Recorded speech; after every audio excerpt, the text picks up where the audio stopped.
In John Woo's 2023 revenge thriller Silent Night, Joel Kinnaman plays an electrician whose life shatters on Christmas Eve when his young son is killed in gang crossfire. Marking Woo's first American film in 20 years, this R-rated vigilante action movie was produced by the team behind John Wick. Here is its story. The story begins with Brian Godlock running frantically through the streets of Las Palomas, Texas, a fictional town whose name translates to the Doves in Spanish. A subtle nod from Woo to his famous signature element that he deliberately excluded from this film. Brian wears a blood-stained reindeer Christmas sweater, his face twisted with grief and rage as gunfire echoes in the distance. He chases two cars filled with rival gangsters locked in an intense shootout. One set of gangsters manages to kill the rival driver, causing their car to crash violently. Brian spots a metal pipe and ambushes the approaching vehicle, smashing through their windshield with desperate fury. This guy really thought a pipe would stop a car full of armed gangsters, bless his holiday spirit. The men turn their guns on him, forcing Brian to run for his life through the chaos. Then Playa, played by Harold Torres with distinctive thorn tattoos covering half his face and bald head, brutally shoots Brian in the throat and leaves him for dead on the pavement. Brian is rushed to the hospital, clinging to life while the Christmas carol Silent Night plays during his emergency surgery.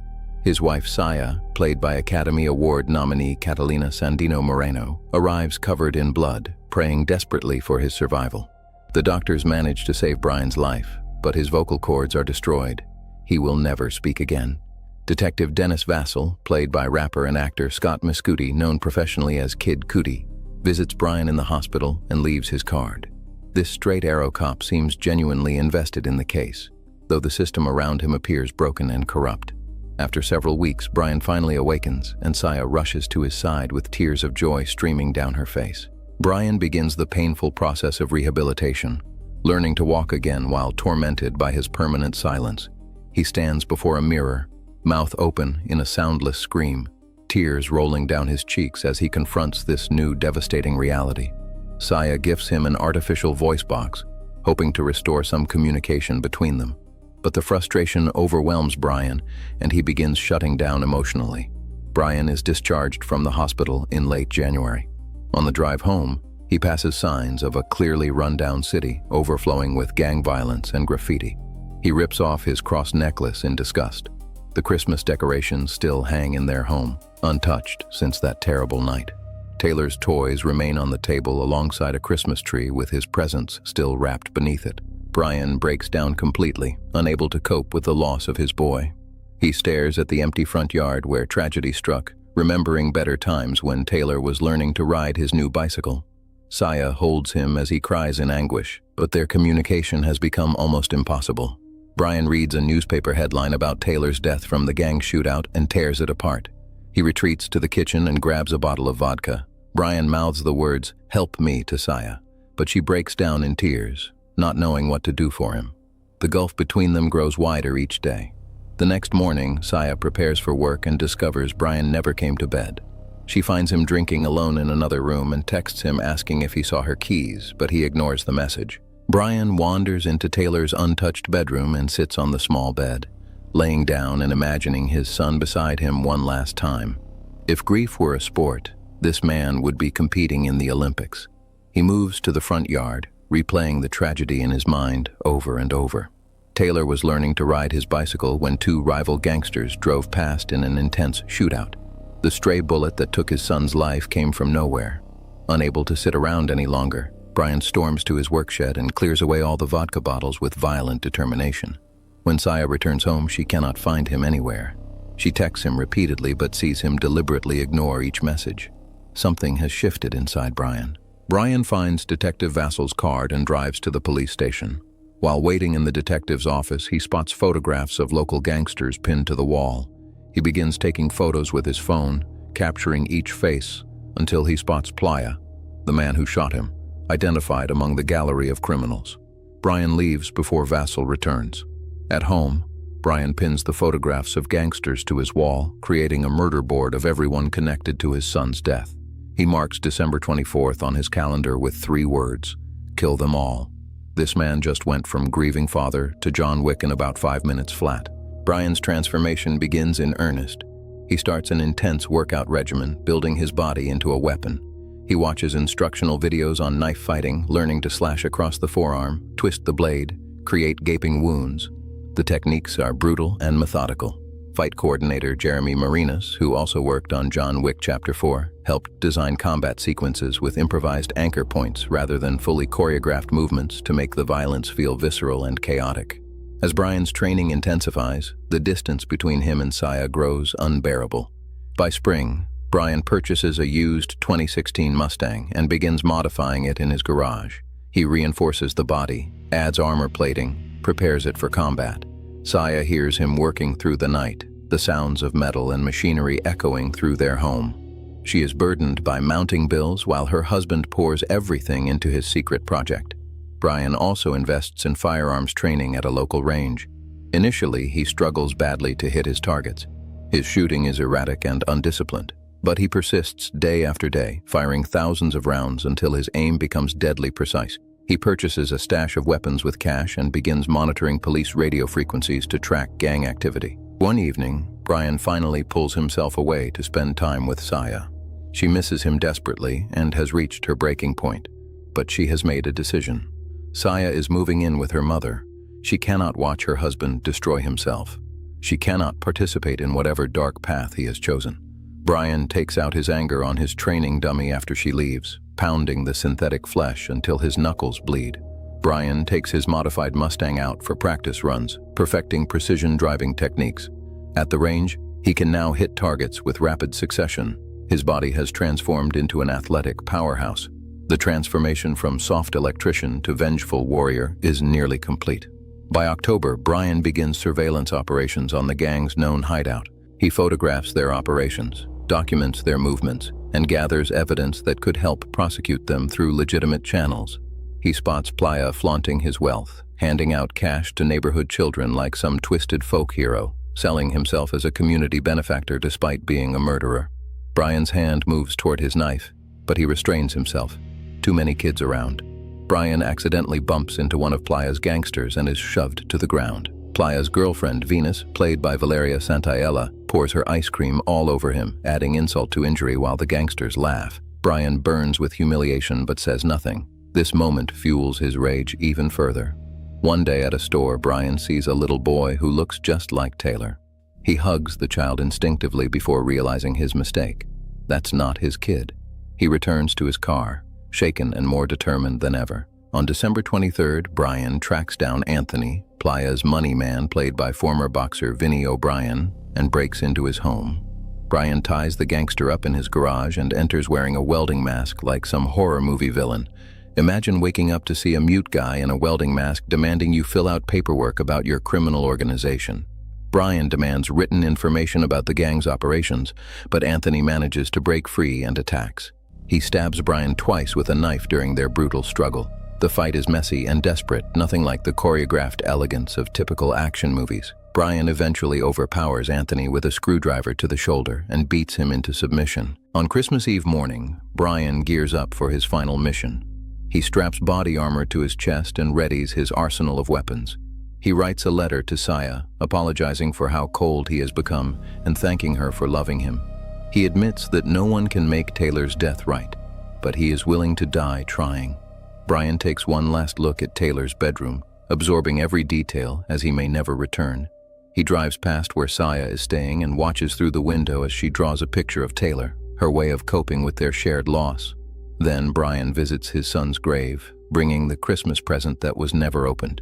He sits alone with his boy, crying after such a long time of holding everything inside.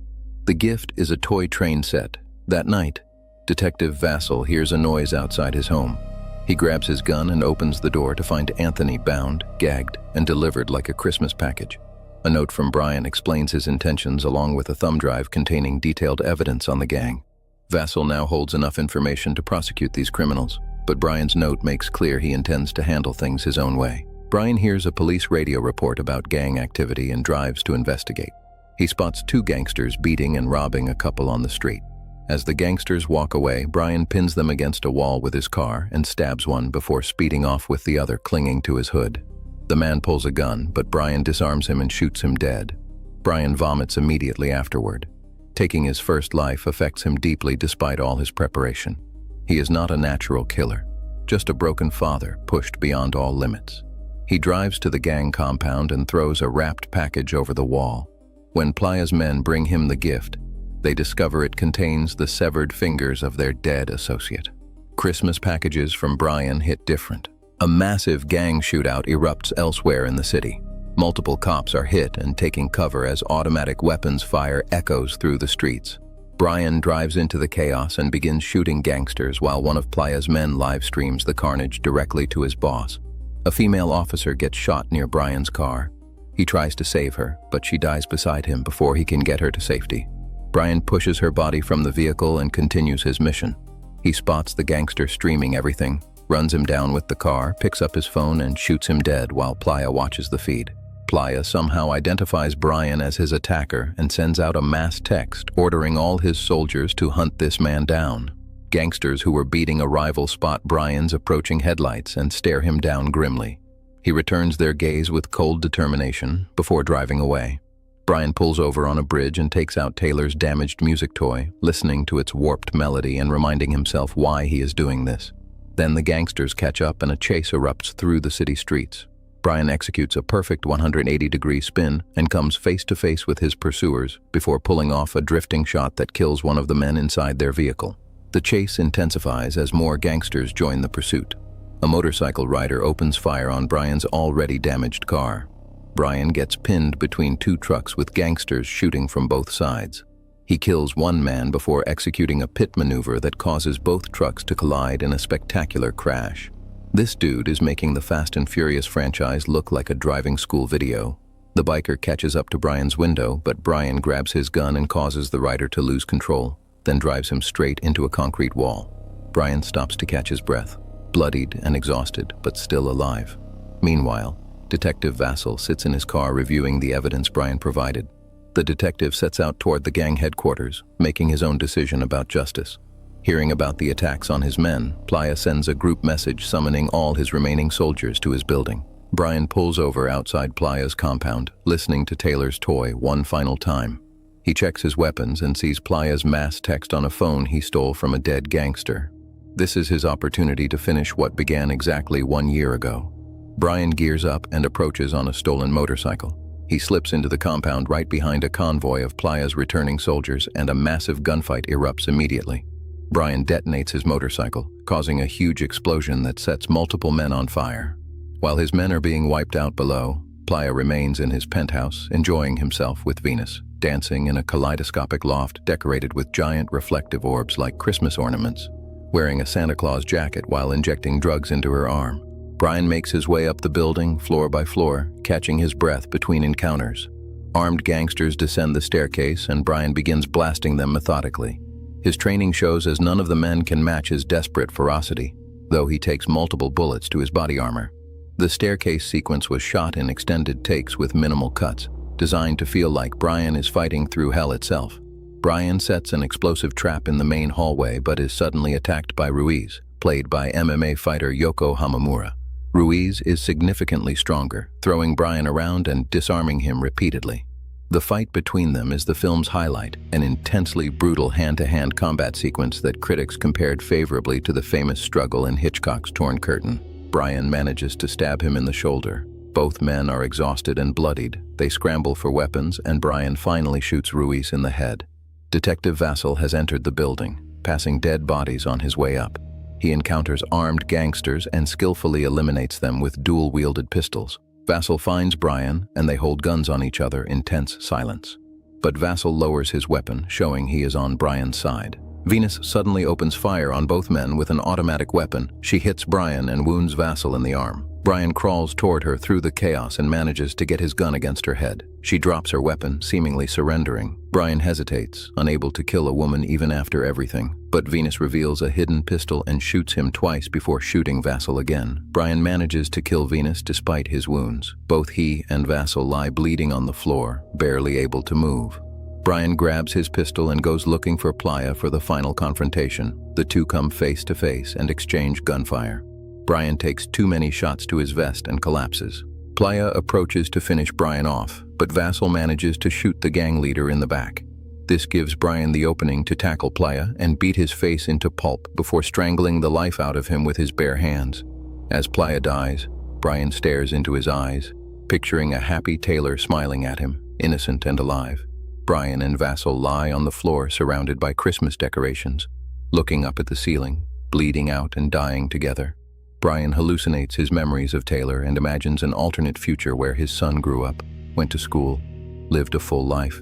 The vision shows what might have been if that stray bullet had missed. The film ends with Saya at Taylor's grave, where Brian's toy train still circles the headstone. She reads the letter he left her, finding closure in his final words. Despite everything, Brian found his own peace by ensuring those responsible for his son's death would never harm another innocent child. Behind the scenes, John Woo deliberately chose not to include his signature white doves because the murder of a child made the story too serious for such stylized elements. The town name Las Palomas served as his subtle acknowledgement of this trademark's absence. Woo also changed his filming approach, using longer takes and less coverage than his typical Hollywood productions, forced by budget constraints but finding new creative freedom in the process. Kinnaman trained extensively with the same stunt coordinators behind the John Wick franchise at 8711, and producer Erica Lee compared his work ethic to Keanu Reeves himself. Catalina Sandino Moreno, who earned her Oscar nomination for Maria Full of Grace in 2004, went on to join the John Wick universe in the upcoming spin-off Ballerina after this film. The production faced one serious incident when a special effects assistant was hit by a car during stunt rehearsals, breaking his femur and dislocating his shoulder. Marco Beltrami's score covers approximately 80% of the film's runtime, essentially replacing dialogue with musical emotion. Woo cited Akira Kurosawa's philosophy that fight scenes without the human element mean nothing, which is why Brian remains vulnerable and flawed throughout, rather than becoming an invincible superhero.